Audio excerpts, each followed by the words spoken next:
Boa noite, turma. Tudo bem? Hoje nós vamos dar continuidade à nossa segunda aula de introdução de enfermagem, tá? Hoje os temas que nós vamos abordar para dar continuação à nossa aula será a movimentação do paciente no leito, o transporte do paciente, tanto da maca para o leito ou do leito para a cadeira de rodas, tá bom? A limpeza da unidade e os tipos de arrumação de cama que existem na enfermagem, tá? Nós vamos começar a falar um pouquinho sobre a movimentação do leito nesse paciente, tá? Essa movimentação que nós fazemos com o paciente no leito, nós temos um nome chamado de mudança de decúbito, tá bom? Antes da gente movimentar o paciente no leito, ou seja, virar ele de lado, nós profissionais precisamos usar a boa mecânica corporal, tá? Não adianta fazer de qualquer jeito, pegar o paciente de qualquer jeito. É um paciente mais obeso, ou nós da enfermagem somos um pouquinho pequenininhas, magrinhas, não aguentamos muito peso, tá? Nós sempre fazemos isso com a ajuda de outros profissionais, tá bom? Se não tiver esses outros profissionais dispostos ali no momento para ajudar, nós pedimos ajuda para o paciente e também para os acompanhantes, tá? Então, para nós mudarmos o paciente de posição, para realizar essa movimentação dele no leito, nós precisamos utilizar a nossa mecânica corporal, que é a boa postura, tá? Lá no laboratório nós vamos ensinar vocês na prática, vocês vão ver uns vídeos que eu enviei pelo YouTube, que mostra como o profissional da saúde faz, e assim evita que nós tenhamos futuramente aquela dor na coluna, aquela lombalgia, tá? Por má postura nossa na enfermagem, por estar manipulando ou pegando peso demais, tá bom? Existem algumas razões para mudar o paciente de posição no leito? Existe. Não é porque o paciente ele é acamado ou ele está doente que o destino dele é a cama do hospital, é o leito do hospital. Não, tá bom? Vocês vão ver mais pra frente nas outras aulas que nós vamos dar banho em pacientes acamados, não só no leito, mas no chuveiro também. Então, quanto mais o paciente se movimenta, mais ele anda, mais ele é ativo, a alta será mais próxima, né? Nós ajudamos ele ao funcionamento do intestino, pulmonar e neurológico do paciente. Então, ele não tem que ficar quietinho na cama, não. Ele não pode andar pelo hospital inteiro, mas ele pode sair do quarto dele, dar uma volta no corredor, dentro do quarto, tá? Então, está ajudando o organismo do paciente a restabelecer a função normal, tá bom? Então, a primeira razão para que a gente movimente esse paciente no leito é a mudança dele de decúbito por conta de deformidades, tá bom? Vocês vão ouvir muito falar de deformidades, tá? O que acontece com o paciente? Ele é um acamado, ele é um idoso e ele não se movimenta muito no leito. Se não tiver o profissional de saúde para realizar essa movimentação para ele, eu vou causar alguma deformidade corpórea nele. Um exemplo muito simples que eu gosto muito de dar para vocês é as sondagens, né? Nós temos paciente com a sonda nasointeral, aquela sondinha que vai no nariz até o estômago, que mais pra frente nós vamos falar dela, tá bom? E ela tem a fixação na asa do nariz. Quando a gente deixa o paciente de lado e nós não movimentamos ele novamente, o que vai acontecer? A pressão do catéter na asa do nariz vai ter uma deformidade da asa, tá? Então, se eu esquecer uma tampinha de agulha na cama, vai ocasionar uma deformidade no paciente, porque ele não se movimenta, ele é acamado. Então, onde ele ficou em cima daquela capinha de agulha, a capinha do soro, aquela tampinha do soro que nós deixamos na cama do paciente, que não é para deixar, acaba ocasionando uma deformidade, tá? Então, essa aula de hoje, a gente vai falar muito do leito do paciente, muito de arrumação de cama, para evitar esse tipo de deformidades nele, tá bom? E uma mudança também, que a gente realiza essa mudança de decúbito, é pro alívio da tensão ou pressão que o próprio corpo faz sobre o colchão, tá? Então, onde tem proeminências ósseas, o cóccix, cotovelo, tornozelos, isso acaba abrindo uma ferida e nós chamamos ela de lesão por pressão. A culpa de abrir essa lesão por pressão no paciente é da enfermagem, tá bom?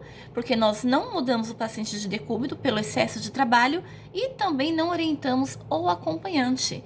O acompanhante, ele está lá para nos auxiliar também, tá?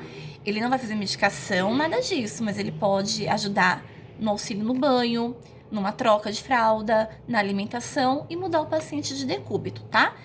Funções nossas da enfermagem somos nós que vamos realizar, mas esses tipos de ajuda nós podemos pedir para os acompanhantes, tá bom? Uma outra razão para que a gente movimente esse paciente ou mude ele de decúbito, né? é melhorar a circulação dele.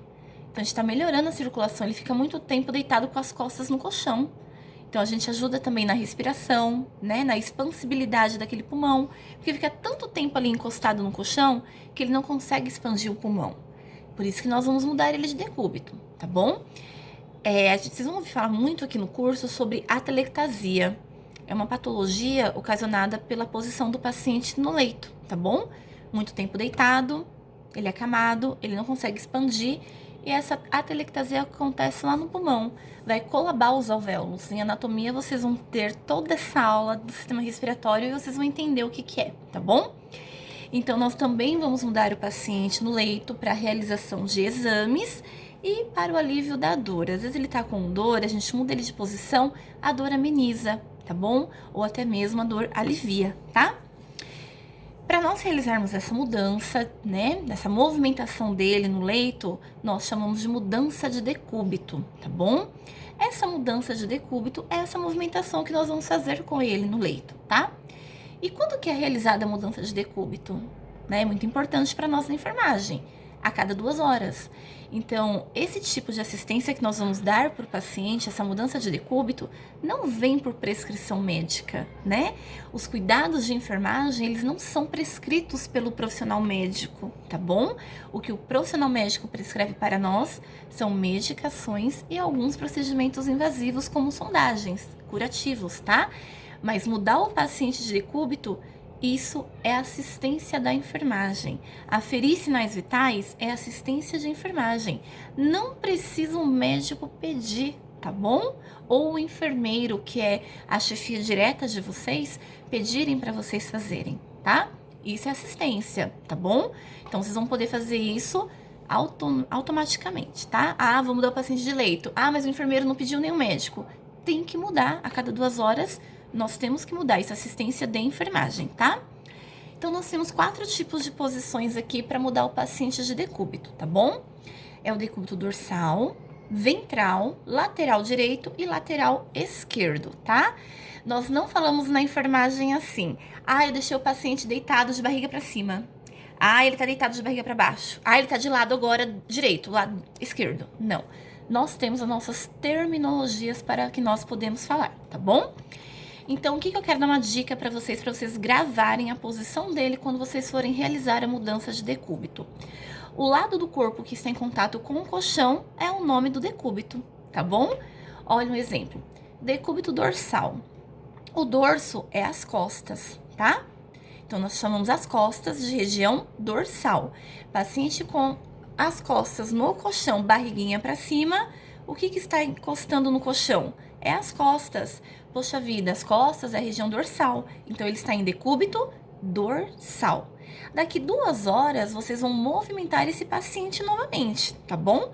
Então, vamos colocar ele de lado direito agora. Então, ele vai ficar em decúbito lateral direito, que é a famosa DLD, decúbito lateral direito, tá? Agora, nós vamos colocar ele de decúbito ventral. Ventral, lembrem sempre do ventre. A mulher tem o ventre, tem o útero, tá? O homem não.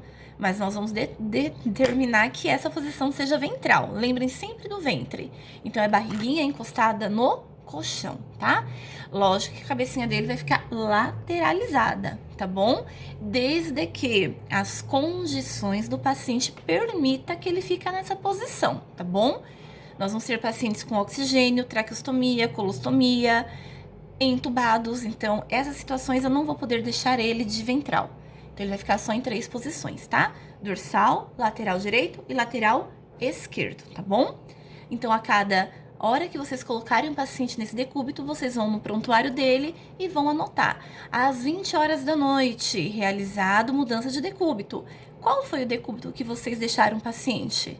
Ah, o dorsal. Então, se é o dorsal, daqui 2 horas, ele tem que estar em lateral direito ou lateral esquerdo ou ventral, tá bom? Mas sempre vocês vão marcar. E até quanto tempo, professora, eu vou fazer essa mudança de decúbito? Durante suas 12 horas de plantão, tá? No caso de vocês agora, vai ser as 4 horas de estágio, mas para a vida profissional é durante todo o seu turno de trabalho, tá bom? Vamos falar um pouquinho dessa movimentação, né? Eu falei da mudança de decúbito E a mudança de decúbito, ela vem junto com a movimentação do paciente. Porque eu tenho um paciente que ele é ativo, né? E também tem aquele paciente que ele é passivo, tá bom? Quando eu mudo o paciente de decúbito, eu conheço o meu paciente. Então, eu sei quais são as limitações dele. Eu sei se ele anda, se ele senta, se ele fica na poltrona. Ou se é um paciente que ele é acamado, tá? Então, esse tipo de movimentação, nós temos dois tipos. A ativa, que é aquela quando o paciente ajuda, né? Eu dobro a perna dele, por exemplo, na cama, e falo, seu João, ajuda, vamos força pra cima. Aí ele ajuda. Seu João, dobra a perna aqui pra mim. Ele consegue dobrar. Então, esse tipo de mudança de decúbito é uma movimentação ativa, onde eu tenho a ajuda do paciente, tá bom? A outra movimentação que nós temos é a movimentação passiva. É aquela que o paciente ele é acamado, ele não consegue ajudar, tá bom? Então, quem vai fazer isso para o paciente? Somos nós, tá? Sozinho eu consigo? Se o paciente é idoso, é magrinho, é uma criança ou é um adulto da minha estatura, mais ou menos menorzinho, eu consigo. Se não for, turma, não se arrisquem. É entre 2 técnicos, 2 ou até 4 que nós vamos ver aqui nas aulas, tá? Peça ajuda, não faça sozinho, que vocês podem derrubar o paciente do leito, tá bom? Então, turma, vamos fazer o seguinte, esse vídeo vai falar um pouquinho só da movimentação e da mudança de decúbito, tá bom?